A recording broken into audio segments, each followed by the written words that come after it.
Welcome back students, Vishal Gupta आपका teacher. कैसे हो आप सब स्टूडेंट्स। इस वीडियो में मैं आपके साथ डिस्कस करने जा रहा हूँ क्लास 12 इकोनॉमिक्स का 2023-24 का सिलेबस। गाइस ये पार्ट 1 में हमें पता है कि ये इंट्रोडक्टरी माइक्रो इकोनॉमिक्स है, इसमें 100 पीरियड है और 40 मार्क्स का है।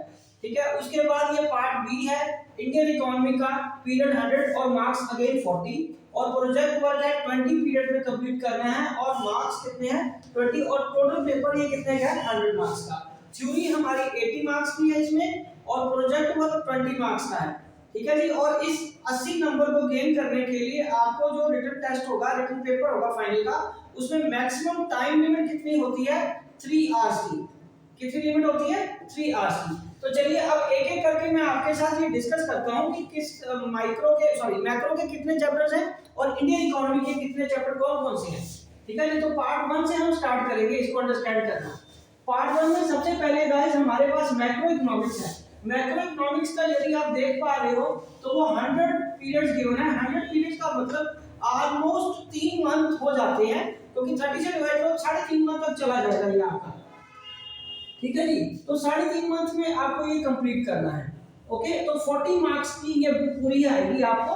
तो मैं एक एक करके यहाँ पे पहले चैप्टर्स के नाम लिखता जाता हूँ, आपको पता चल जाएगा कि कौन कौन से चैप्टर हैं। पहले मैक्रो इकोनॉमिक्स पार्ट 1, यहाँ पे हम एक्सप्लेन करेंगे अब पार्ट 1, जिसको पार्ट ए भी बोल सकते हैं, मैक्रो इकोनॉमिक्स वाली बुक, मैक्रो इकोनॉमिक्स बुक। ठीक है जी, चलो इसमें सबसे पहले मैं आपको बता दूं 12 चैप्टर आएंगे। कितने चैप्टर हैं गाइस 12 चैप्टर। आपको 12 चैप्टर तैयार करने हैं। यहां मैं सीरियल नंबर लिख रहा हूं 1 2 3 4 5 6 7 8 9 10 11 एंड 12। तो सबसे पहला कौन सा है इंट्रोडक्शन का, introduction to macro economics, quite obvious, introduction to macro economics.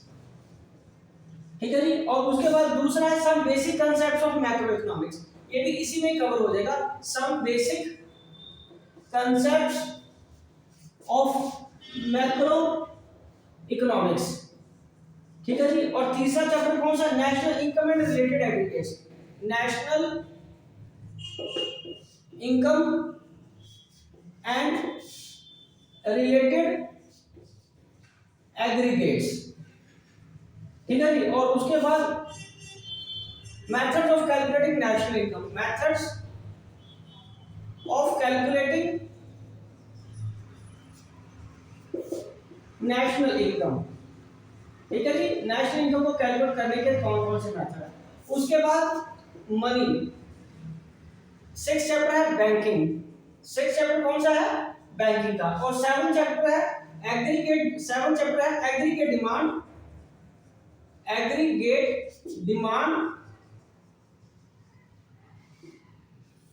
Aggregate supply, aggregate supply and related concepts, supply and related concepts. ठीक है जी, और उसके बाद आपका एक कौन सा chapter, short run equilibrium output, short run equilibrium output, right guys. और उसके बाद 9 क्या, problem of deficient demand and excess demand, problem of deficient and excess demand.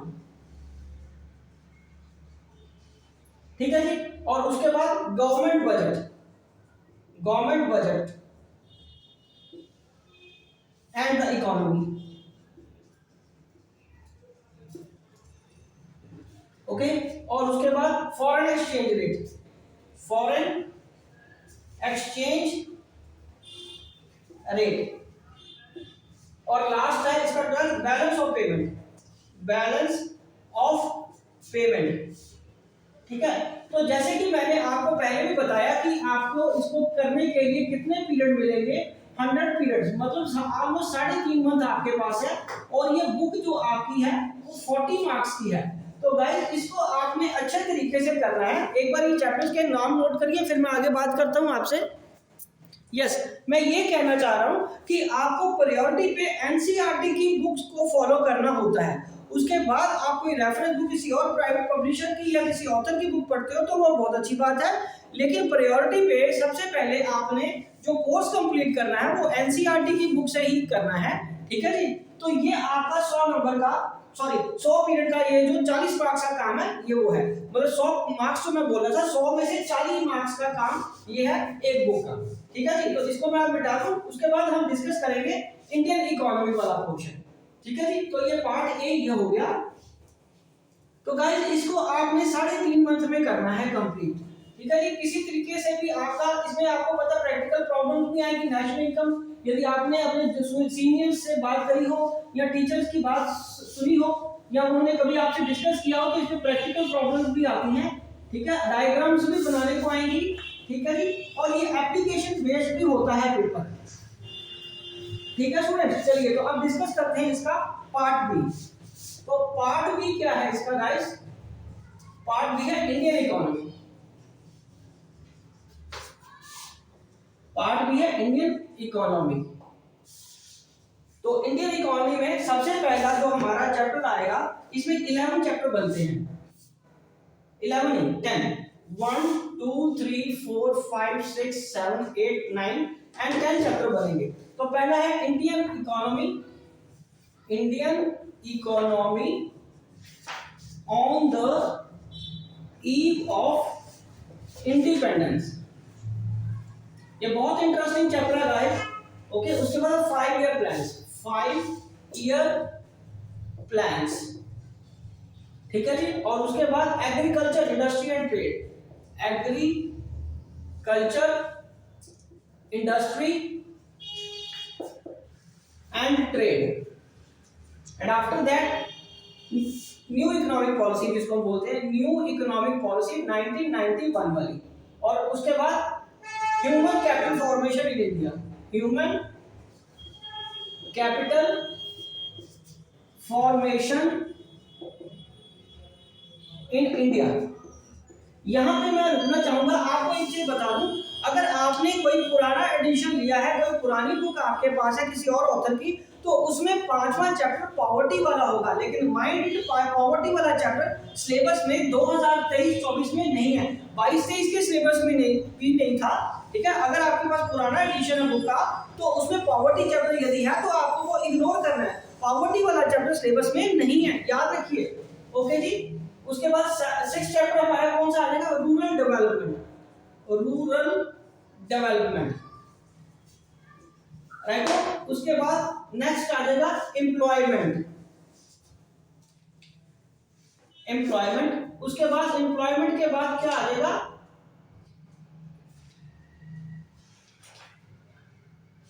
Environment and sustainable development, environment and sustainable development, ठीक है जी। और last में 9 chapter है, जैसे सिर्फ 9 ही है, ये comparative development experiences, comparative development experiences of India and its neighboring countries या neighbors बोलो, ठीक है जी। तो गाइस ये पोर्शन जो हम फिर हमारा पार्ट बी है, ये आपका जो 100 पीरियड में आपको कंप्लीट करना है अगेन 3.5 मंथ में, ठीक है जी। और ये क्या आ जाएगा आपका अगेन 40 मार्क्स का। तो ये थ्योरी का आपका 80 मार्क्स का पेपर निपट गया, ये आपको 3 घंटे में करने आना है, ठीक है, जो फाइनल का पेपर होना है। तो चलिए अब हम इसका ब्रेकअप समझते हैं आगे कि प्रोजेक्ट वर्क का क्या काम है। आगे जो 20 नंबर का प्रोजेक्ट वर्क है गाइस, जो प्रोजेक्ट वर्क का है काम, उसके लिए ये आपको ज्यादा पैनिक करने की या टेंशन लेने की जरूरत नहीं है। वो आपके जो क्लास टीचर्स हैं, सब्जेक्ट टीचर्स हैं, वो आपको स्कूल में ही करवाएंगे, वो इंडिपेंडेंटली आपको अलग से नहीं करना होता। वो लास्ट में जब फाइल सबमिट करनी होती है, जैसे +1 में आपने कराया था, ठीक है, उस तरीके से बाहर से एक एक्सटर्नल आएगा इस बार, तो वो आपका वाइवा भी होगा, वो उसमें 20 नंबर में आएगा। तो ये जो टोटल पेपर मैं एक बार आपको दोबारा लिख देता हूँ, टोटल मार्क्स कैसे बनेंगे, ठीक है। ये आ गया थ्योरी, थ्योरी का तो मैंने आपको बता दिया कितने का है, 80 मार्क्स का, ठीक है गाइस।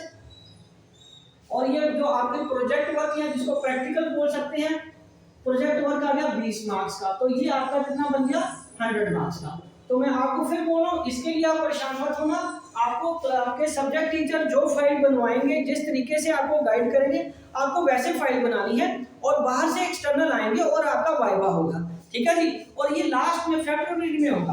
हाँ, अब बात आ जाओ इसकी अगली। इसके लिए तो गाइस आपने देखा ना 200 पीरियड गिवन है।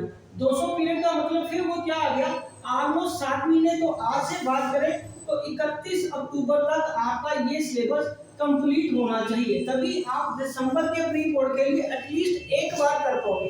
आपने देखा ना 12 चैप्टर उसके हैं, ऑलमोस्ट 9-10 चैप्टर इसके हैं, 9, ठीक है, 12-9 ऑलमोस्ट 30 चैप्टर हो जाते हैं। तो 30 चैप्टर 7 मंथ में करना, कंप्लीट करना, कवर करना एक हेल्दी बड़ा लेंथी काम हो जाता है। तो आपको इसको पूरा कंप्लीट करना है। और ये देखो, और ये 80 नंबर का पेपर करने के लिए आपको कितना टाइम मिलेगा, 3 आवर्स का। 3 आवर्स इंटू 60 मिनट कर लो तो 180 मिनट्स मिले, ठीक है जी। तो 180 को अगर मैं 80 से डिवाइड करता हूं तो आपको 2 पॉइंट पर मार्क को स्कोर करने के लिए मिले। कितने मिनट मिले, ऑलमोस्ट 2 मिनट मिलेंगे एक मार्क्स को लेने के लिए। तो आपको उस हिसाब से आज से ही स्पीड से काम करना है कि आपका पेपर ना छूट पाए और आपको उसको अच्छे तरीके से पढ़ना है, ठीक है जी। तो इसका सारा कोर्स, सारा इंडियन इकोनॉमी का कोर्स, सारा मैक्रो इकोनॉमिक्स का कोर्स मेरे चैनल पे अवेलेबल है। आप मेरे चैनल को सब्सक्राइब कर लीजिए और प्लेलिस्ट में से जाके इंडियन इकोनॉमी की प्लेलिस्ट और मैक्रो इकोनॉमी की प्लेलिस्ट में से आप अपना कोर्स कंप्लीट कर लीजिए। Wishing you good luck for the next session, new session. Okay जी, डन।